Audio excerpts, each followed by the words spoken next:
Alio. O, koks tavo balsas. Kupas. Tiesiog toksai kaip lakštingalas, aš dievinu jį. O, Jėzus. O galėtum daugiau dar pakalbėti, ką?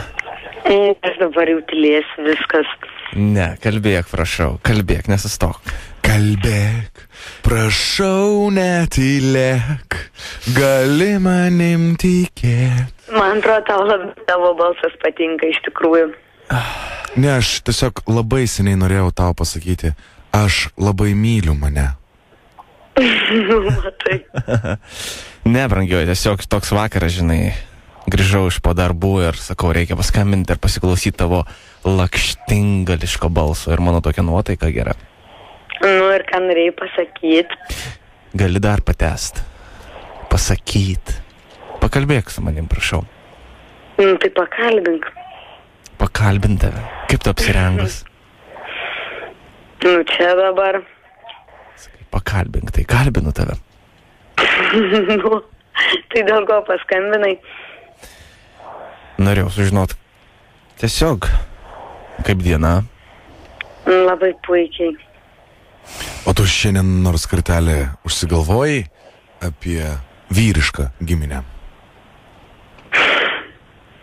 Kalbėk, prašau, netylėk. Nu gerai, gana, nu. Tai užsigalvojai ar ne? Nu visą gyvenimą. Tai galvoju, net ne akimirką, ten kiekvieną... Bet tai nori ir galvoji, o kodėl tu nepuoli man į glėbį?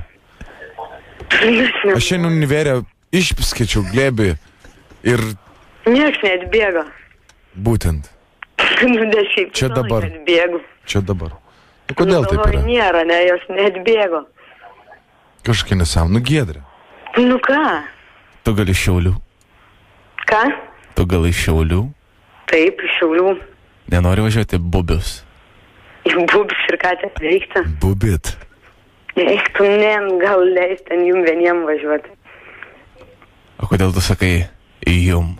Tau. Kreipiesi į mane taip. Pagarbiai, gal tu manęs bijai? Ne, nebijau. Kad nuvešiu į Bubius ir išbūgbysiu. O Dieve, kaip baisu. Nebijok, aš švelniai Bubis. Ne, jinai teisi iš tikrųjų, žinai, sako, o tai gazdini, nuvešiu į Bubius.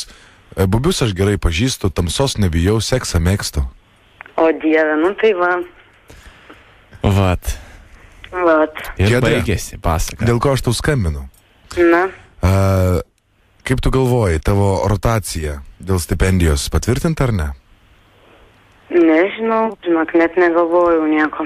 O tu tikiesi gauti stipendiją? Nežinau, turėtų gal būti. O jeigu nuvažiuosi su manim į Bubius, tu gausi stipendiją? Sužinos, ką gausi? Tada gausi stipendiją. O jeigu nevažiuosi, tai negausi? Ne. Aš tave tada reikėtuosiu, kad tu ir net atimsiu, jeigu tu gausi. Nu. Ne, Giedrė, juokauju. Iš tikrųjų, žinok, tai... Ir aš juokauju, ir jis juokauja.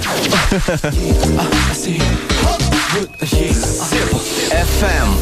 Jau, baby. Labas, Giedrutė, tave trukdo radijo stotis Zip FM iš Vilniaus, tai radistai Jonas Rolandas. Taip. Mes šiaip paskambinam tau vakarą paskaitint. Ką veiki? Nu nieko, dabar namuose esu. Tinginiauji ar kažką mokaisi? Ne, tinginiauju. Tau Karolina davė mums tavo telefono numerį. Nu, man. Visą informaciją apie tave pasakė ir pasakė taip pat, kad pakliuvai ir gausi stipendiją. O, kaip puiku. Jo. O tai kiek ta stipendija? Kem 5 litai? Ne, Šiauliuose gerai mokėdavau.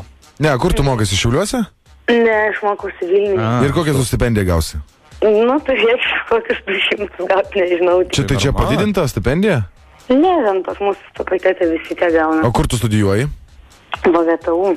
Va, kokie? Tai tu Matieka, kelintam kurse? Dabar jau 3. Tai tu kerti matematiką? Šiek tiek. Kiek bus 17 kart 3, 6? Ne, kiek bus 2 kart 2 plus 2? 6. Šūdas, netai pasakiau, 2 plus 2 kart 2 reikės. Ne? Nu, va. Ei. Gerai, mergaitė, tai sėkmės tau. Gero vakaro, Giedrė. Jo, iki. Ate. Nu, dėkui visą. Bubu, pasibubint į bubu. Norėjau protingas pasirodyti, tu pasirodžiau paskutinis lopas. Kaip visada. Ok. Ai, žinai, kaip sakant, gimęs šliaužęs skraidyti nebus.